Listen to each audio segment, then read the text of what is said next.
On January 17, 1968, tragedy struck when Ensign Andrew Lee Munns, a 24-year-old newly appointed payroll officer, mysteriously disappeared from the United States ship Cacapon, a refueling ship stationed at Subic Bay in the Philippines during the Vietnam War.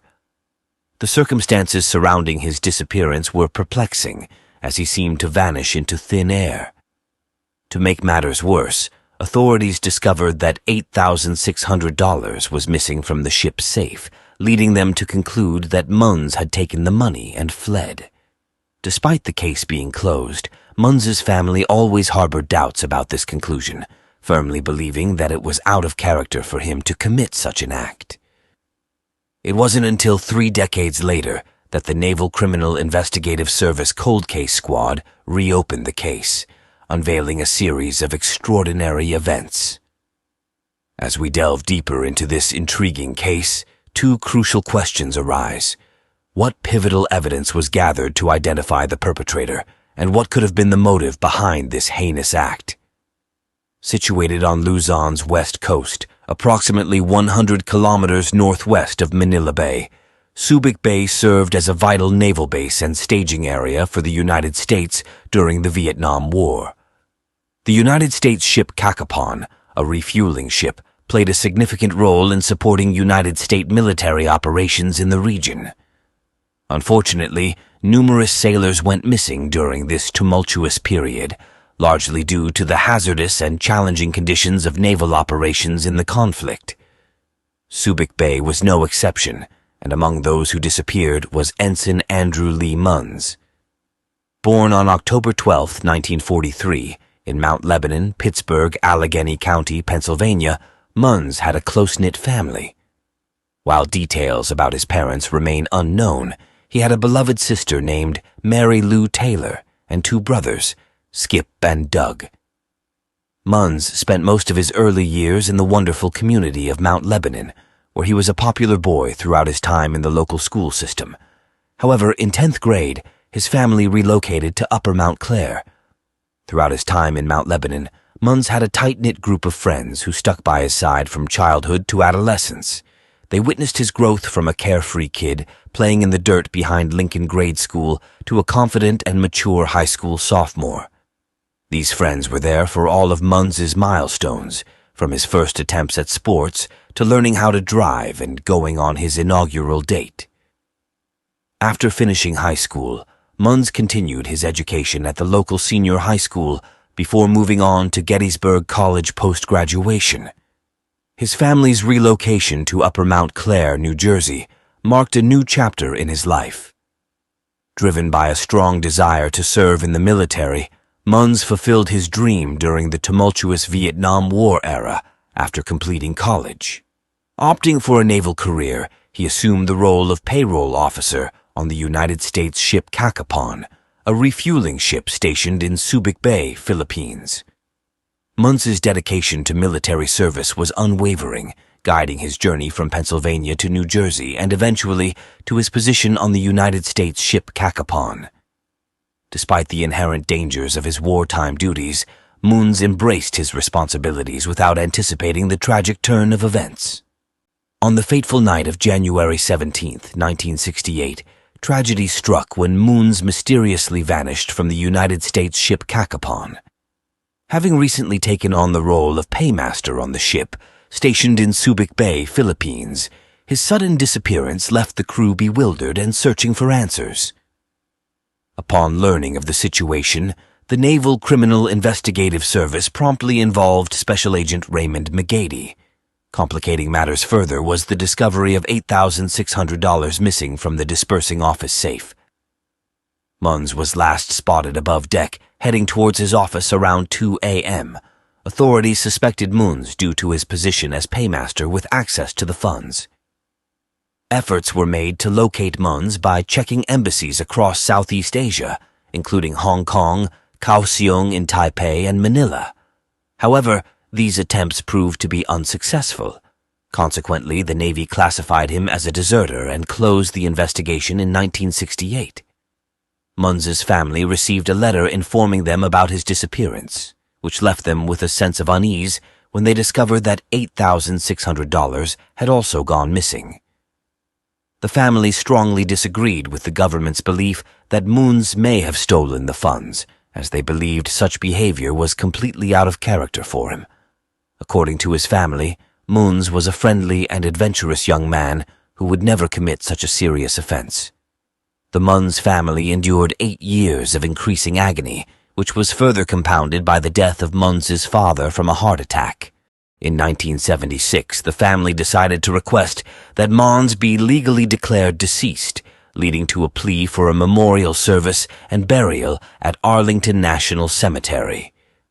However, the Navy denied this request, citing Mons's deserter classification and reserving such honors for those who were honorably discharged. Mons's sister, Mary, refused to accept the idea that her brother would be remembered dishonorably for eternity. She embarked on a quest for the truth, turning to the internet for help by posting a plea on a Vietnam Veterans Bulletin board in the mid-1990s. In response, a former officer named Tim Rosaire agreed with Mary's skepticism about Mons's alleged theft and disappearance. Further investigation by Mons's sister revealed that despite the theft, there was still a significant amount of $51,000 remaining in the Cacapon ship safe after his disappearance. The fact that Mons had only taken $8,600 raised doubts about the official account, intensifying the family's determination to uncover the truth behind Mons's perplexing vanishing. 30 years after his disappearance in 1998, the case was reopened by the Naval Criminal Investigative Service Cold Case Unit. Interviews with former crew members of the United States ship Cacapon, where Mons served, revealed that many believed foul play was involved, challenging the initial assumption that Mons had deserted his station. A potential suspect named Michael Edward Lebrun, who served as a petty officer alongside Mons in 1968, emerged during the reinvestigation. Lebrun suggested that Mons had stolen money during the initial inquiry and even speculated that Mons might have gone scuba diving in the middle of the night, which seemed unlikely. Working in the dispersing office with Mons, Lebrun had access to the ship's safe. The Naval Criminal Investigative Service interviewed Lebrun 4 times in the fall of 1999. During these sessions, Lebrun cooperated and admitted on November 20th, 1999, that he believed he might have been involved in Mons's death and disappearance. He also mentioned repressed memories and requested help in finding a therapist to recover those memories. After minimal contact for about 10 months, Lebrun became the primary suspect by September 2000, leading Naval Criminal Investigative Service agents to re-interview him. On September 21, 2000, Naval Criminal Investigative Service agents, Special Agent Carter and Corporal Hughes from the Missouri Highway Patrol unexpectedly visited Lebrun at his workplace. Hughes informed Lebrun that they were conducting an investigation and asked him to accompany them to the Missouri Highway Patrol office for an interview. Lebrun, despite not revealing the subject of the investigation, agreed to participate in the interview, suspecting that it might involve criminal allegations against his employer. He was transported in an unmarked patrol car and was not restrained, with the officers assuring him that he had the freedom to leave or end the interview whenever he wished. Upon arrival at the interview room, which was decorated with enlarged photographs from Lebrun's life, Naval Criminal Investigative Service agents, Carter and Hughes introduced themselves and began the interview without reciting Miranda warnings. This decision was later deemed deliberate by the district court, as Agent Carter argued that it was not a custodial situation. Despite the absence of Miranda warnings, Lebrun testified during the suppression hearing that he understood his rights and believed he was not in custody and could leave at any time.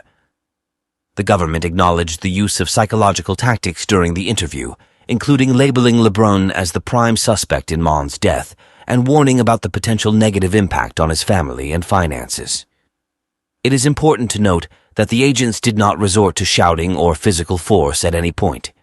Surprisingly, approximately 33 minutes into the questioning, Lebrun confessed to the crime.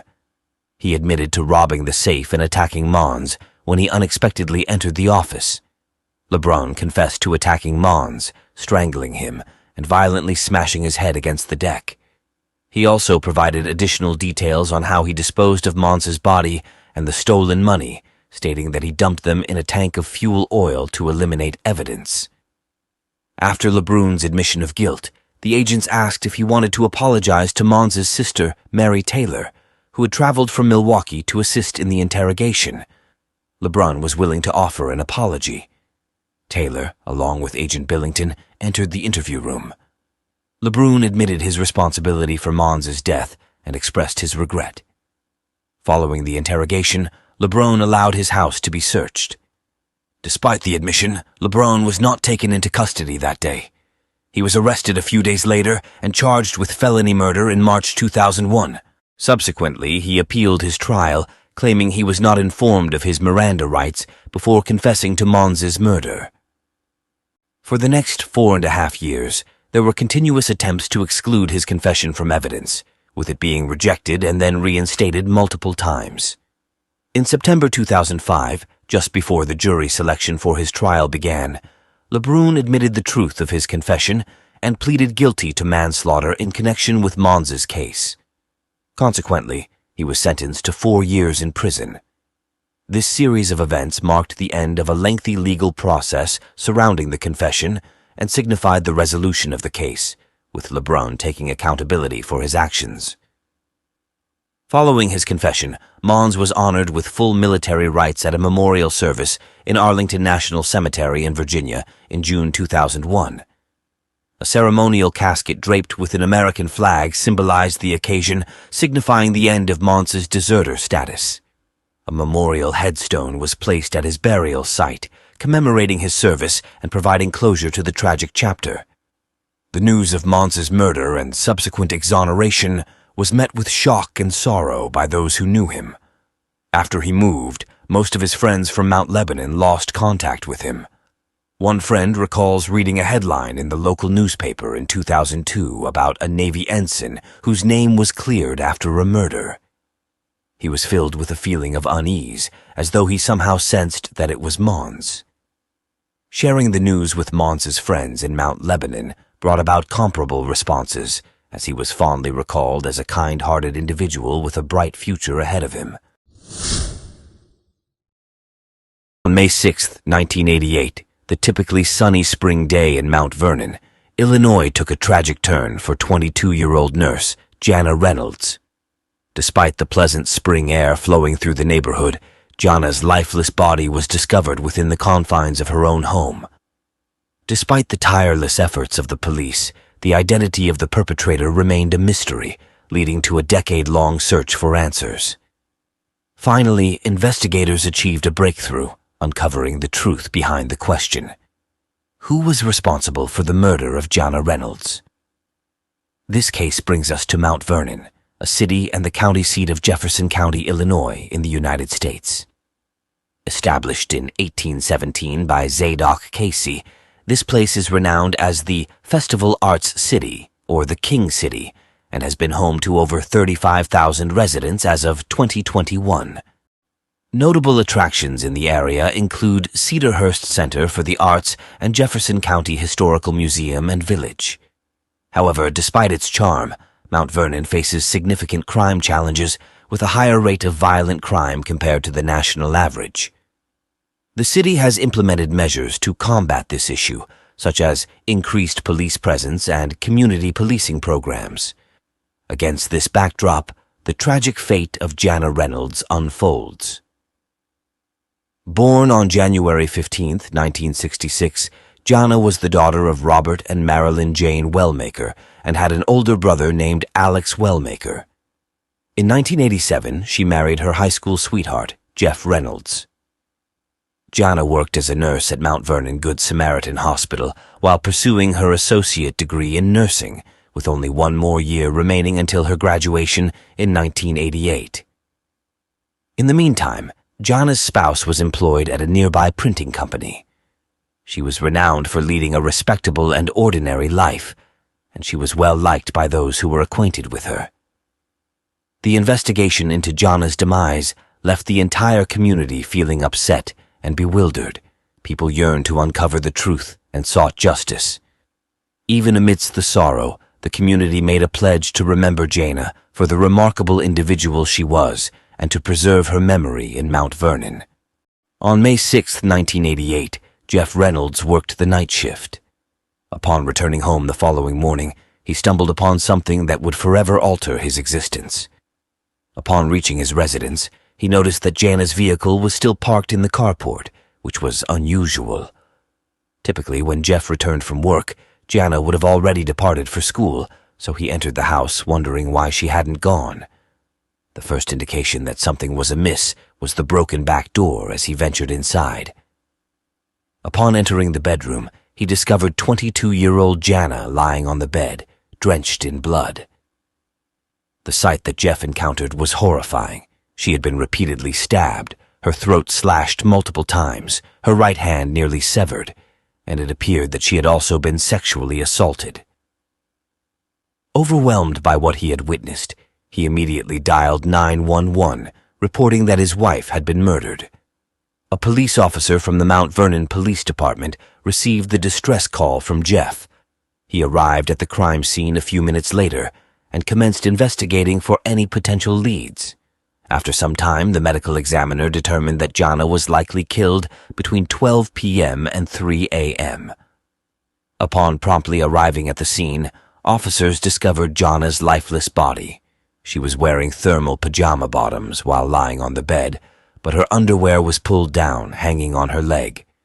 Her wrist was injured and lacerated to the point where it was almost detached from her arm, and her throat had also been slit. Typically, in cases of murder, the spouse is often a primary suspect. However, in the case of Jana Reynolds, circumstances took an unexpected turn. Jeff had a strong alibi. He was present at his workplace throughout the entire incident. As a result, he was eliminated as a suspect, and the investigators redirected their attention towards other individuals. When the police conducted inquiries in the neighborhood, they took notice of Albert McDaniels, who was walking on the street during the presumed time of the murder. McDaniels informed the investigators that he had no knowledge of anything unusual and had not witnessed anything out of the ordinary. The police obtained samples of his blood, pubic hair, and saliva for a DNA test.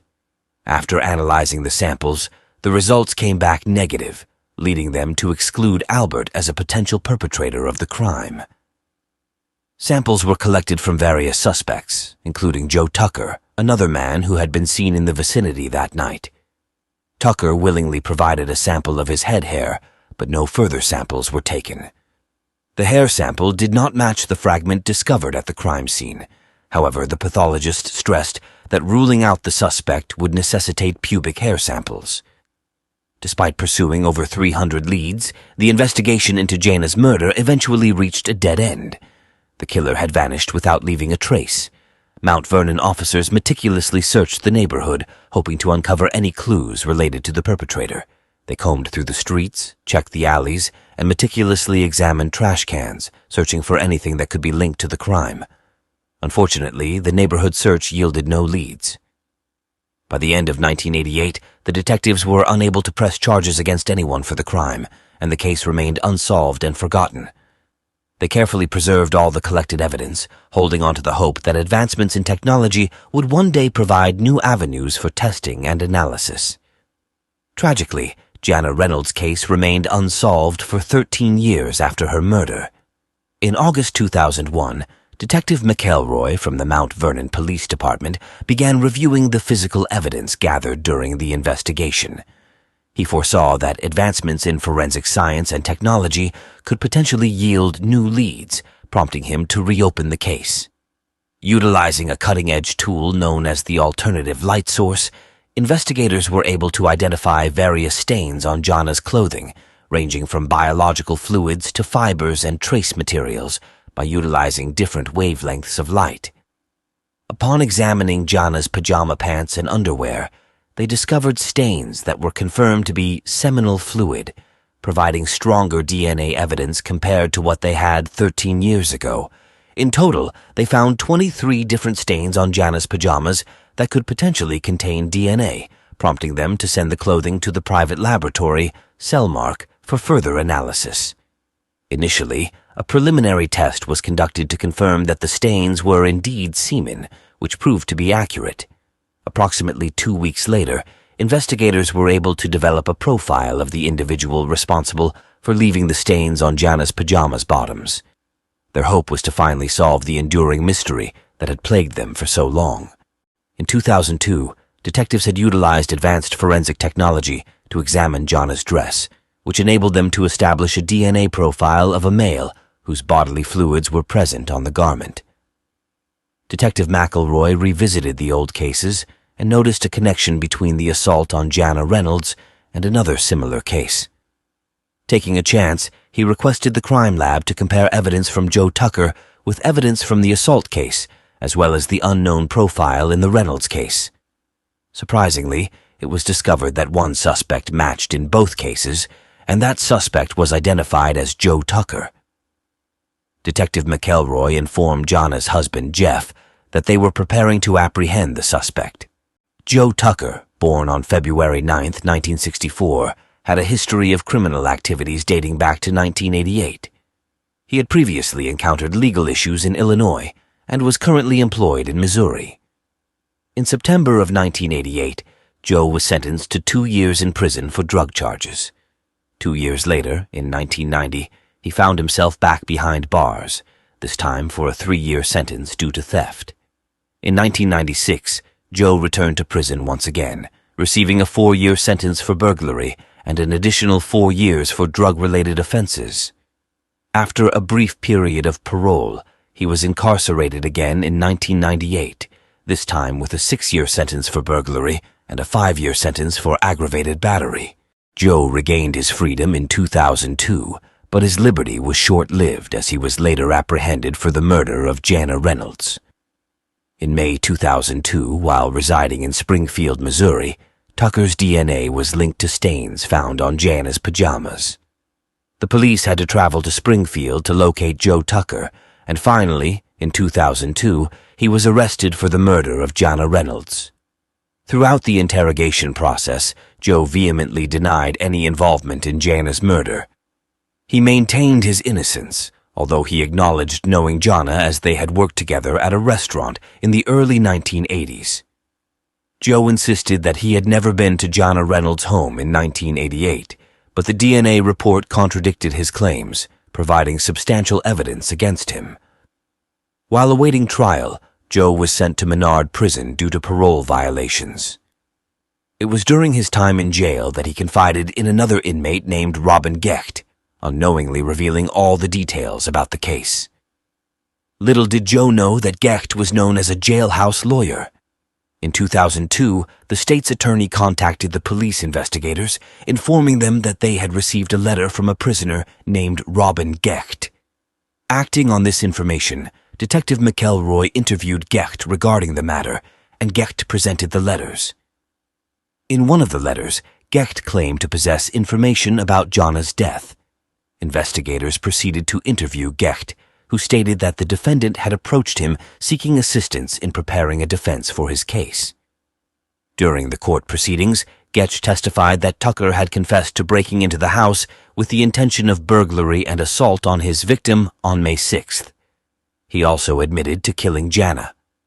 When questioned, Tucker admitted to going to Jana's house with his friend Albert McDaniels on the night of May 5, 1988. Joe introduced them and then left to be alone with Jana. Tucker claimed that McDaniels entered the room and wanted to have a physical relationship with her. When she refused, McDaniels allegedly killed her. Tucker stated that he didn't speak up earlier because McDaniels had threatened him. However, the fact that the back door of the house was forcefully broken contradicts the idea that Jana willingly let them in. All of Tucker's statements were fabricated to protect himself. On April 11, 2006, a jury found Joe Tucker guilty of murdering Jana Reynolds after deliberating for less than 4 hours. The jury concluded that the crime was exceptionally cruel and heinous. Tucker was convicted of 10 counts of first-degree murder on June 28, 2006, and was sentenced to life in prison without parole. Currently, 59-year-old Joe Tucker is serving his sentence at Western Illinois Correctional Center.